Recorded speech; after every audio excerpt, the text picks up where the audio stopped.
सुनील गावस्कर को यह लगता है कि पाकिस्तान इंडिया के अगेंस्ट जो वर्ल्ड T20 15 फरवरी का मैच है उसका बायकॉट करके बैठा हुआ है।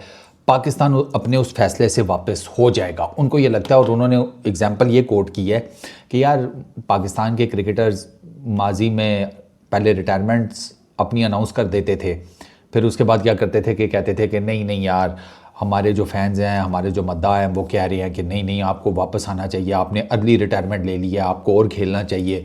तो हम अपने फैंस का जिसे कहते हैं प्यार जो है वो नहीं छोड़ते, तो हम वापस ले लेते हैं अपनी रिटायरमेंट। मल्टीपल टाइम्स इस तरह हो चुका है। वैसे हमारे शाहिद भाई का तो मुझे याद है 2-3 दफ़ा हो चुका है, उन्होंने रिटायरमेंट ली और फिर वापस ले ली। तो ये उन्होंने ना बेसिकली नोशन पेश किया इसकी एग्जाम्पल में। अच्छा, प्लस उन्होंने ये कहा है कि अभी तो पाकिस्तान की गवर्नमेंट ने ये डिसाइड किया है, अभी तो इसके ऊपर रिएक्शन आएगा, पाकिस्तान की आवाम से रिएक्शन आएगा। वो सवाल करेंगे कि आप किस बेस के ऊपर बायकॉट कर रहे हैं एंड ऑल दैट। तो ये बात सही है, पाकिस्तान की आवाम की तरफ से रिएक्शन आया है। 3 तरह का रिएक्शन मैं देख रहा हूँ ठीक है। एक रिएक्शन ये है कि भाई यही वाला बायकॉट, वजह रीज़न वो तो बताएं। आपने अपने ट्वीट में भी नहीं बताया कि किस रीज़न, किस बेस के ऊपर आपने इंडिया के अगेंस्ट जो मैच है वर्ल्ड T20 में उसका बायकॉट किया। ये पाकिस्तान के क्रिकेट फैंस पूछ रहे हैं। ये एक तबका की है। दूसरा तबका है, ठीक है, वो ये कहता है कि बहुत अच्छा किया है, बायकॉट बनता है। उनसे रीज़न जब पूछो कि आप क्यों कह रहे हैं कि बायकॉट बनता है, नहीं खेलना चाहिए, तो वो आगे से कहते हैं कि यार हार ही जाना है, उन्होंने हमें कूटना है, तो हमसे वो कूट एक दफ़ा फिर नहीं देखी जाएगी। तो वो कहते हैं कि अभी ताज़ा ताज़ा एशिया कप के 3 मैच आप भूल गए हैं। तो वो कहते हैं कि भाई हमने अपनी इज्जत बचाई है, बढ़ गया मैच, ठीक है, वो जिसे कहते हैं ना खेलेंगे ना खेलने देंगे, ख़त्म करो। कूट मतलब सुतवाने से तो बेहतर है ना कि बंदा गली बदल ले, समझ रहे हो ना, कि एंड पे भाई खड़ा है, कूटेगा मुझे तो फिर मैं इस वाली गली से निकल के उधर अपने घर को निकल जाता हूँ। ये वो वाला दूसरा तबका ये है। तीसरा तबका जो है ना वो है भाई साहब full time Sunny Deol mode में, ठीक है ना, बॉर्डर थी यही बनाएंगे अपने ऊपर। वो तो कह रहे हैं कि ओ बस बहुत अच्छा किया है, नाक से लकीरें निकलवाएंगे ज़मीन के ऊपर, ज़बान से पोछा लगवाएंगे, ठीक है। वो जैसे कहते हैं तारीख पे तारीख, तारीख पे तारीख। जज साहब, जज जो है वो अब यूं करके बैठा हुआ है, जज कह रहा है कि भाई मैं कुछ बोलूं अब मैं आईसीसी, क्योंकि उनको ये लगता है कि बीसीसीआई को आप लपेट लेंगे। तो वो मैंने टेक्निकली कुछ समझाने की कोशिश की अपने उन दोस्तों को कि ठीक है, इंटेग्रिटी आपकी, आई एग्री है, इंटेग्रिटी बिल्कुल होनी चाहिए, नेशनलिज्म भी होना चाहिए, सेल्फ रिस्पेक्ट भी होनी चाहिए, बट दद्दा त्यागी भी तो ना बने, ठीक है ना। कैसे आपको सीढ़ी लगेगी चपेट मारने के लिए, पहले सीढ़ी तो अरेंज कर लें। सीढ़ी आपको अरेंज हो सकती है, मैं आपको बता रहा हूँ, सीढ़ी आप अरेंज कर सकते हैं, थोड़ा सा वेट कर लें, इंग्लैंड आपके साथ आएगा। अब ये झटका लगेगा सबको, फरबी इंग्लैंड। आपने ना जाके ना ये जो WTC का साइकिल है ना, और ये जो पैसे पूसों का चक्कर है, ठीक है, ये जो जिसमें मेरा ख्याल है इंडिया 40% ले रहा है ना, जो BCCI का ICC का सेंट्रल पूल है रेवेन्यू का, उसमें से 40% और BCCI ले रहा है। तो उसमें ना अगर आप वो डिटेल्स पढ़ें तो उसमें ना टीमों की परफॉर्मेंस एंड ऑल दैट, उसके ऊपर भी बात हो रही है। आप अब इसी को मिलाएं ज़रा इस चीज़ से कि ये जो 2 टियर बात हुई थी टेस्ट प्लेइंग नेशंस में, 2 टियर्स बनाने की, ठीक है, परफॉर्मेंस बेस के ऊपर, इंडिया, ऑस्ट्रेलिया, इंग्लैंड ये टॉप टियर में, बाकी सारे टियर 2 में एंड ऑल दैट, उसकी मुखालफत किसने की थी सबसे ज़्यादा? वो बेसिकली जेशा का मॉडल था, 2 टियर टेस्ट प्लेइंग नेशंस बनाने का ना, वो मॉडल जो था वो जेशा का था। उसकी सबसे ज़्यादा मुखालफत किसने की थी? इंग्लैंड क्रिकेट बोर्ड ने, क्योंकि इंग्लैंड क्रिकेट बोर्ड को ये है कि भाई साहब उनका ना काउंटी में वो टैलेंट नहीं आ पा रहा जो वो एक्सपेक्ट कर रहे थे, ठीक है। उनका काउंटी का जो टैलेंट है उसका ग्राफ नीचे गया, तो उनको ये डर है कि आने वाले टाइम्स में हम जो है फंसेंगे अपनी परफॉर्मेंसेज को लेकर, स्पेशली इन टेस्ट क्रिकेट। तो वो उनको ये था कि यार अगर इन्होंने टियर बना दिए, कल गला को हमारी परफॉर्मेंस डाउन हो गई, हम तो सेकंड टियर में जा गिरेंगे।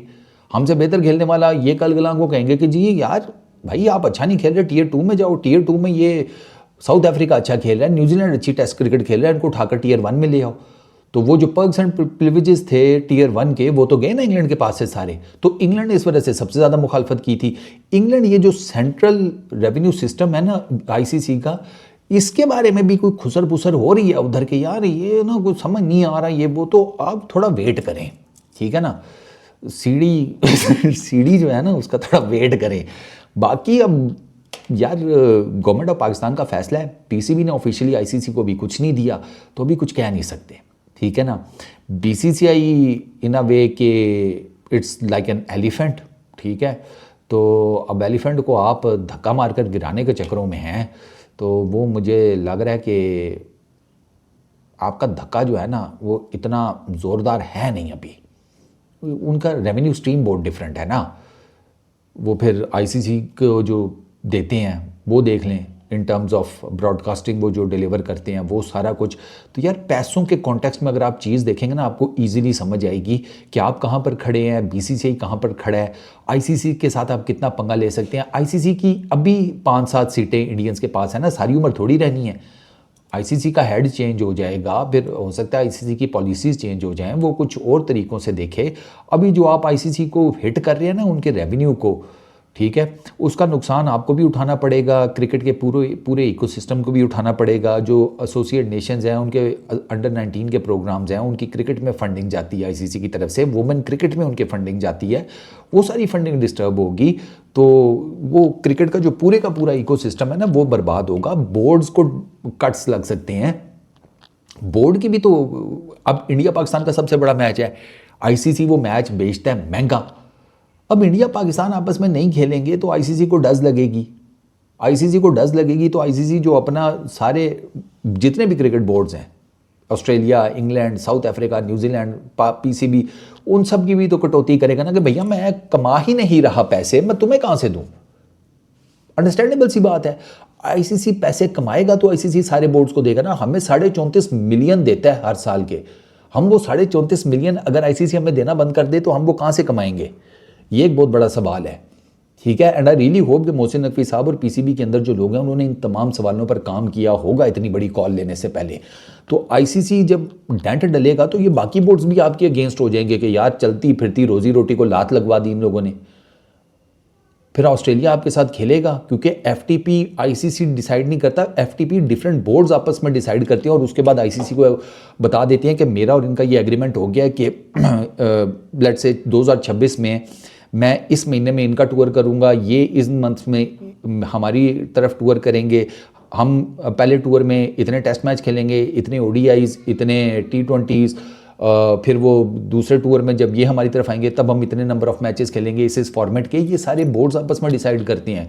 अगर आप बोर्डों की रोजी रोटी के ऊपर लात मारेंगे तो वो तो आपके अगेंस्ट हो जाएंगे ना। कैपिटलिस्टिक सोच से सोचो मेरे भाइयों, जाने मन जानू जिगर्स, ये कैपिटलिस्टिक सोच से देखो। आप किसी की जिसे कहते हैं वो रोजी रोटी के ऊपर लात मारेंगे, वो फिर भी आपको चुमियाँ लेगा, ऐसे तो नहीं होने वाला, वो तो आपके अगेंस्ट हो जाएगा। तो आपका ये डिसीजन जिसकी वजह से सारा क्रिकेट रेवेन्यू जो डिस्टर्ब होगा उसमें वो सारे क्रिकेट बोर्ड्स भी आपके साथ हो जाएंगे। तो वो ज़्यादा से ज़्यादा आपके साथ बांग्लादेशी होगा, वो मैं I am telling you, Sri Lanka आपके साथ नहीं होगा यार।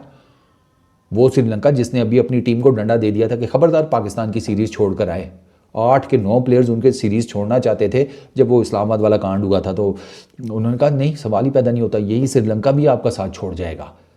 और पैसा है ही ऐसी चीज़, सारी दुनिया चल ही उसके बलबूते पे रही है। तो आई रियली होप कि ये जितनी भी चीज़ें हैं ना ये पीसीबी ने और पाकिस्तान गवर्नमेंट ने कैलकुलेट की हों। I really hope that. इस वीडियो में इतनी, अपना बहुत ख्याल रखना, पीस आउट।